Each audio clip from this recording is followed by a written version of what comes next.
Endrick yoksa Mastantuono? Sizce Real Madrid'in hücumunun sağ cinahında bu futbolçulardan hansı oynamalıdır?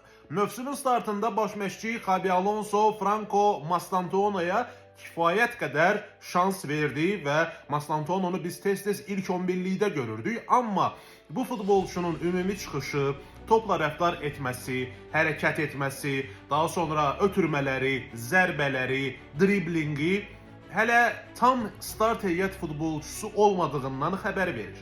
Digər tərəfdən, ümumiyyətlə əsas heyətə yaxın buraxılmayan və bu yaxınlarda yalnız əvəzlənmə ilə meydana daxil olan Endrick'in həmin o qısa müddət ərzində topla rəftar etməsindən baxanda istər-istəməz belə bir fikir yaranır ki, bəlkə buna bir şans verək. Bəlkə növbəli şəkildə Mastantuono və Endrick sağ cinahda bir-birlərini əvəzləsinlər. Hər halda mən düşünürəm ki, bu ziyan verməz. Çünki çox vaxt heç Mastantuono özü xeyir vermir komandaya.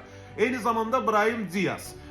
Brahim Diaz gəlin razılaşaq ki, ilk 11'likdə meydana çıxanda o qədər də faydalı olmur. Bu oyuncu tipik jokerdir. Yəni sonradan meydana çıxanda daha çox komandaya xeyir verir. Və mən düşünürəm ki, indiki vəziyyətdə Endrick, yəni hələ ki Lyon klubuna icarə əsasında qoşulmayıb, bu müddətə qədər təqribən bu bir ay yarım ərzində Endrick'i sağ cinahda oynatmaq olar. Bəlkə komandaya faydalı oldu, bəlkə heç Lyon'a göndərmək lazım olmadı. Bəlkə onun əvəzində Mastantuono'nu göndərə getsin, orada biraz təcrübə qazansın.